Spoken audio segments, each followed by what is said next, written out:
renewable energy, green energy, green dream, a new clean energy future, renewable energy, renewable energy, renewable sources, clean energy, renewable energy. Dunia saat ini tengah berlomba-lomba beralih ke energi terbarukan. Laporan dari International Energy Agency mengatakan bahwa energi terbarukan diperkirakan akan menyumbang hampir 50% dari total pasokan listrik global pada tahun 2030. Artinya kurang 5 tahun lagi, bro. Sedangkan data dari Statista menunjukkan bahwa kapasitas produksi global yang terinstalasi diperkirakan mencapai 8,5 terawatt pada tahun 2022. Itu berarti ada sekitar 4 terawatt yang berasal dari sumber energi terbarukan.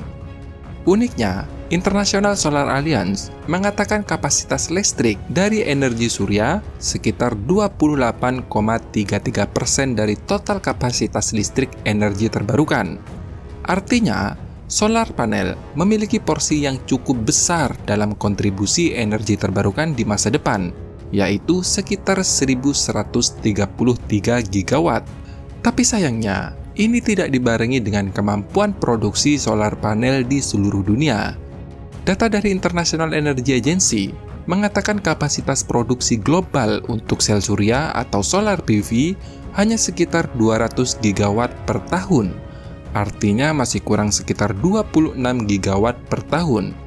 Sekilas angka tersebut terlihat kecil, tetapi 28 gigawatt setara dengan sepertiga dari total kapasitas listrik terpasang di seluruh Indonesia yang dibangun selama 75 tahun.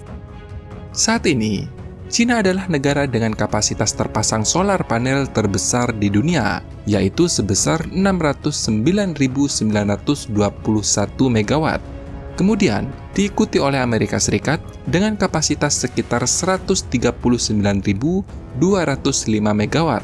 Di posisi ketiga, diduduki oleh Jepang dengan kapasitas sebesar 89.077 megawatt.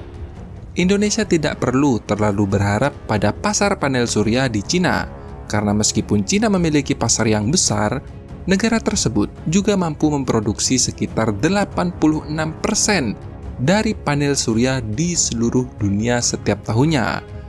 Namun, hal ini berbanding terbalik dengan Amerika Serikat. Mereka memiliki ketimpangan yang lumayan besar antara kebutuhan dengan kemampuan produksi solar panelnya.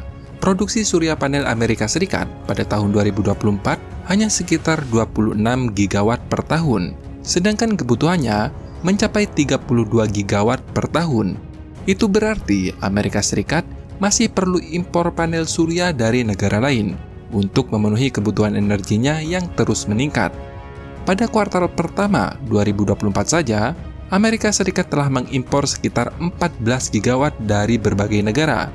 Uniknya, sebagian besar panel surya yang diimpor berasal dari Asia Tenggara.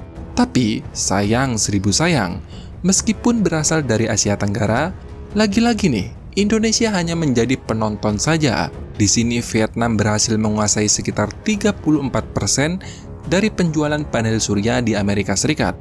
Kemudian, diikuti oleh Thailand sebesar 22%, Malaysia dengan 15%, dan Kamboja sebesar 12%. Ironis sekali bukan? Indonesia, negara sebesar ini, dengan potensi yang luar biasa besar, ternyata masih kalah bersaing bahkan dibandingkan dengan Kamboja.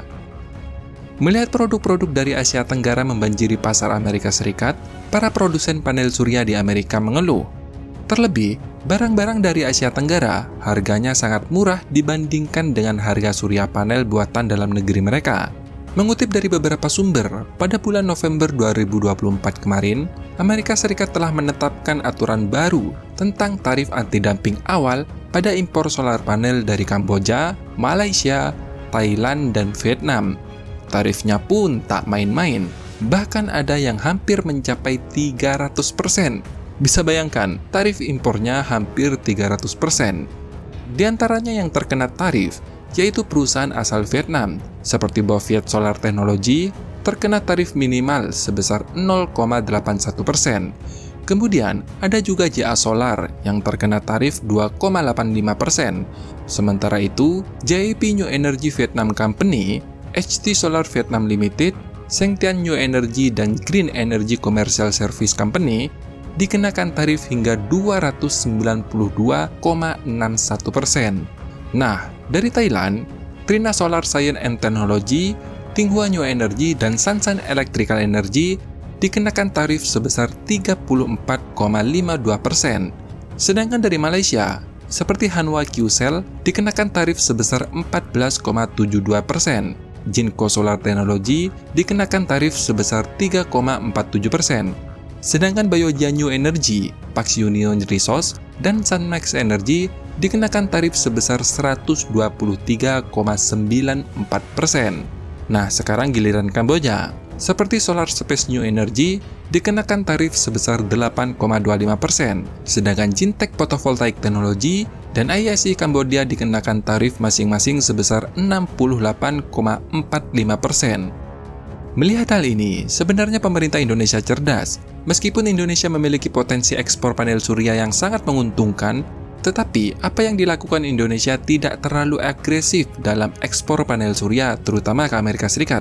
Karena Indonesia paham akan menyebabkan masalah di kemudian hari. Maka dari itu, Indonesia memilih untuk mengerem ekspor surya panel, terutama ke Amerika Serikat, dan lebih memilih strategi yang berbeda.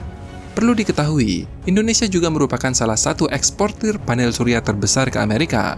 Namun, alasan ekspor panel surya Indonesia tidak sebesar negara Asia Tenggara lainnya adalah karena Indonesia memahami batasan ekspor ke Amerika Serikat. Sehingga, meskipun negara-negara Asia Tenggara lainnya terkena tarif ekspor anti-dumping, tarif tersebut tidak berlaku bagi eksportir atau produk dari Indonesia.